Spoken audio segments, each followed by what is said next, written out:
What up, YouTube? J-Dub here, and good morning. So I am here at home, and this is going to be, I've almost lost track. I think it's part 6 of the LED conversion over for the Corvette. So what do I have today?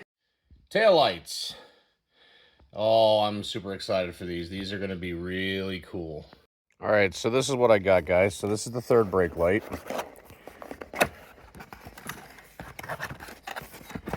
Seems pretty straightforward. That's going to look so much nicer.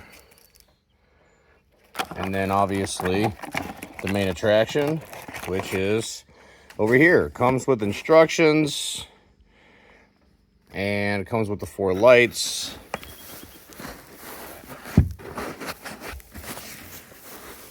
Comes with these little clips for you to be able to get the lights back out. I guess I'll go over that later. Okay, so this is what they look like.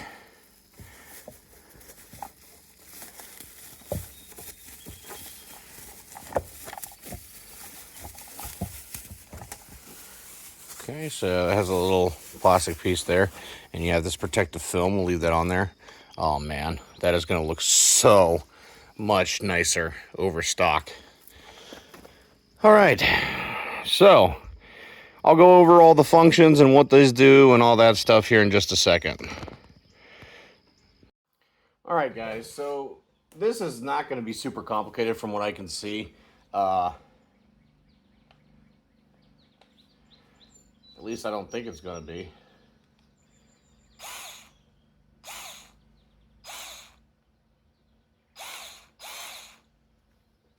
Okay, so basically, I'm going to start with the outer right. I don't think it really matters because you got to make those settings on the lights anyway. So, 2 Phillips head screws.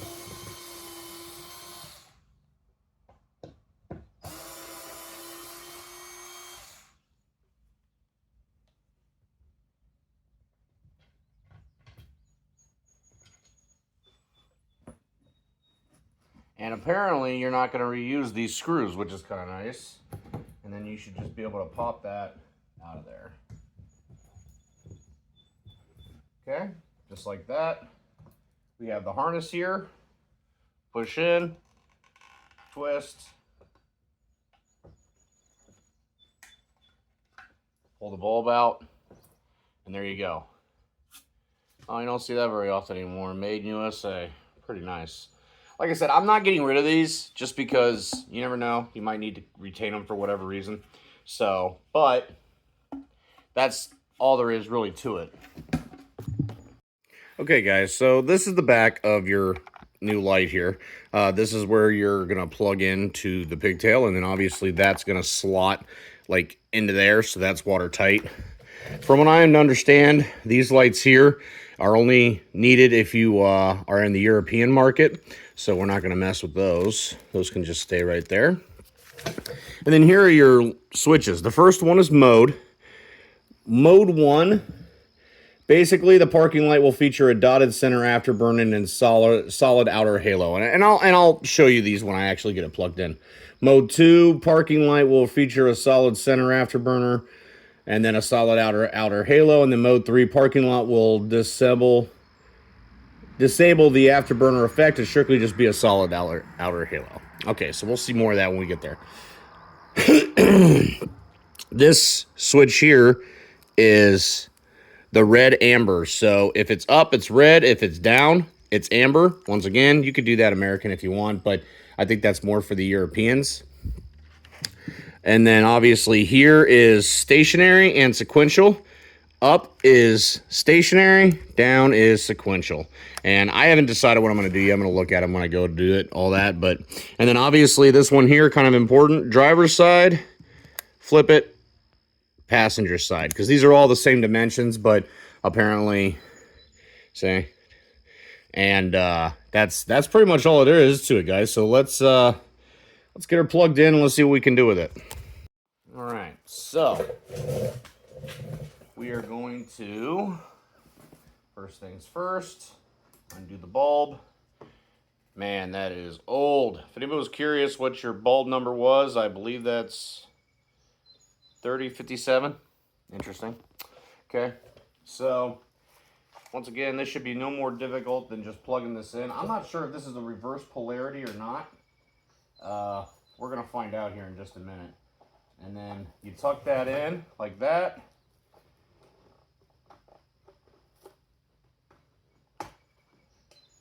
And then that clips in just like you would a normal light. So what I'm going to do real quick is make sure your wires aren't in your way here. I want to see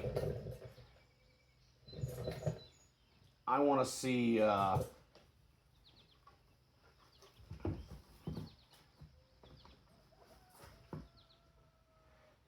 what these are going to look like first. So let's do that. Wow. Something to take note of, guys. If it doesn't light up, just reverse the switch, change the polarity. That apparently was a thing.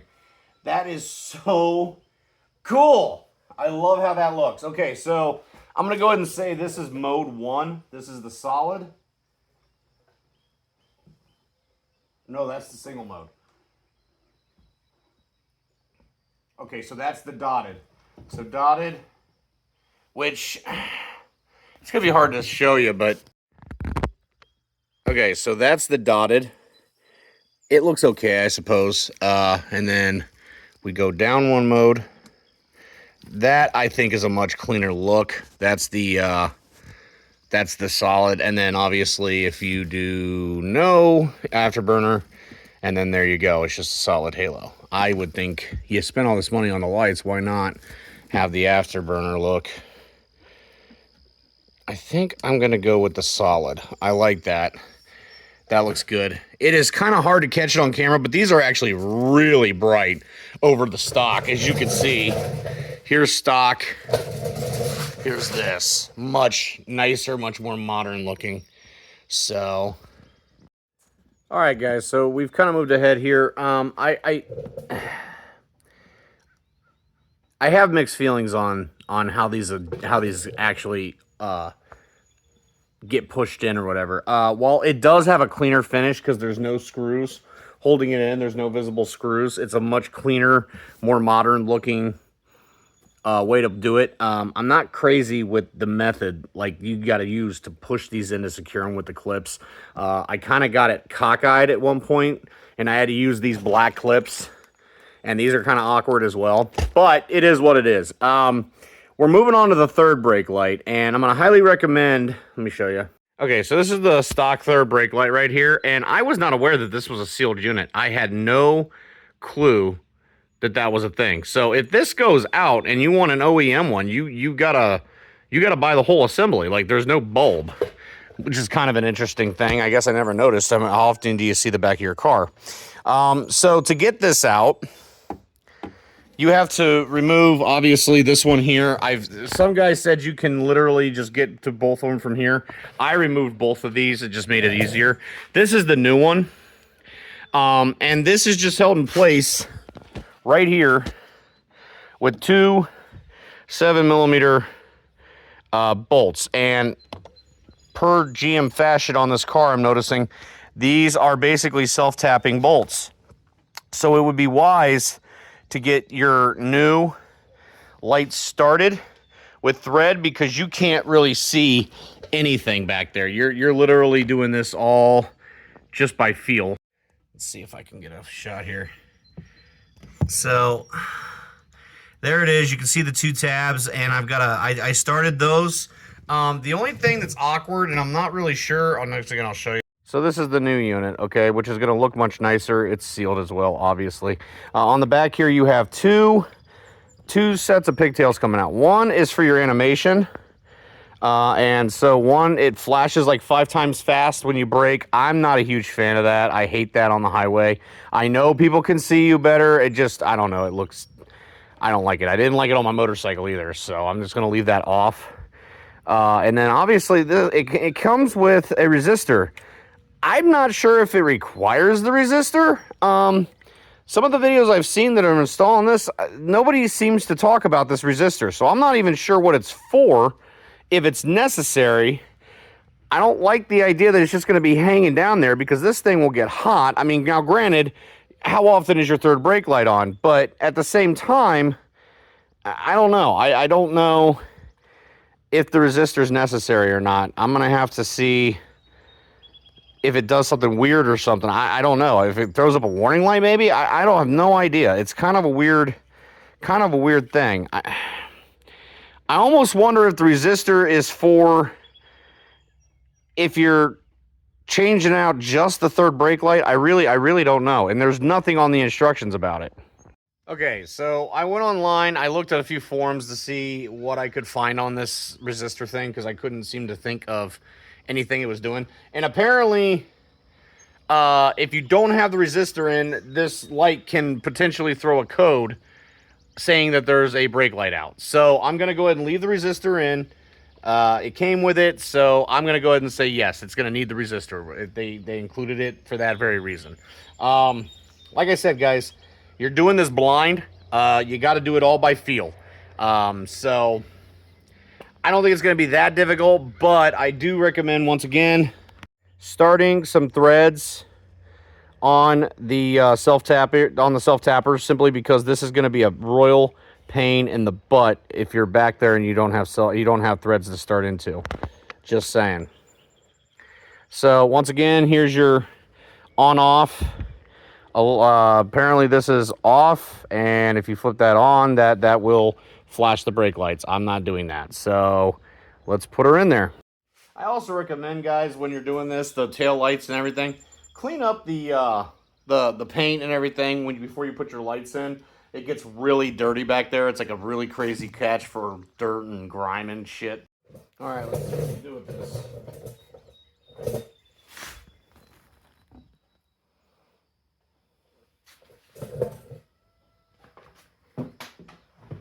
Come up through there like this. Make sure your wires and everything aren't hooked on anything crazy.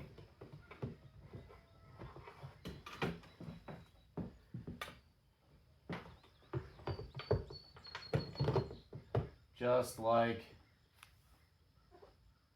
that. All right, and we're gonna screw these back in. All right, guys, so that's in. That is an ordeal, I'm telling you. That is definitely not the easiest thing I've ever done on this. But it's in, it's plugged in. Let's double check, make sure it's... All right.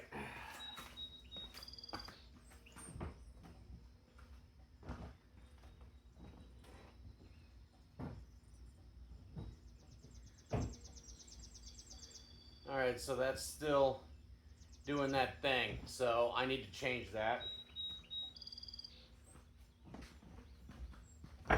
I don't want the strobe effect, so I must have had the wrong button on. Flip the switch, we'll see what happens now.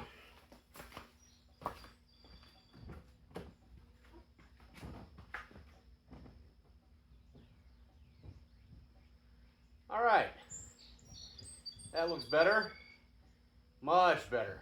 All right, more gooder, more gooder. So, all right, guys, so I'm doing the second one here. You got to align it to where you can feel the clips in the top, grab, and then push down. That one was much, much easier than the first one. The first one was awkward. I don't know why, but it was. So that is that. Oh, that looks so cool.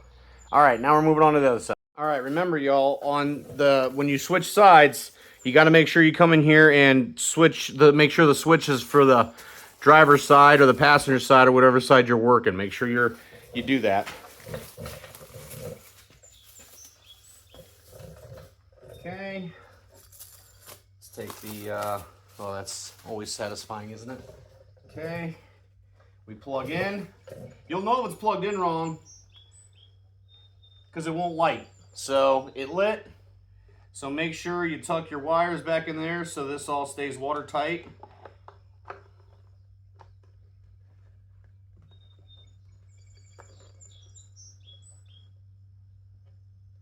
Okay, just like that. And once again, we're gonna orient this in a way where we can feel the top go in.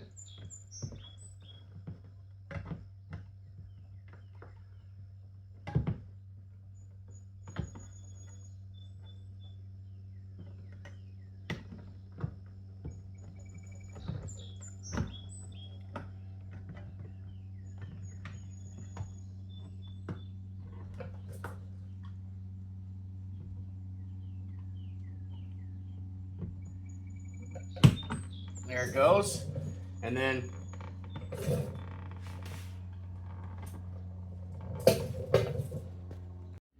all right, guys, and it's in. That looks so good. I am very happy with that result. It modernizes the car a lot. It looks cool. It's really bright. Like really bright. Much brighter than stock. Yeah, that looks so good. Oh, so happy. All right, let's try the tail lights. Or the brake lights, sorry. Okay. I did not do the sequential. I decided against it. So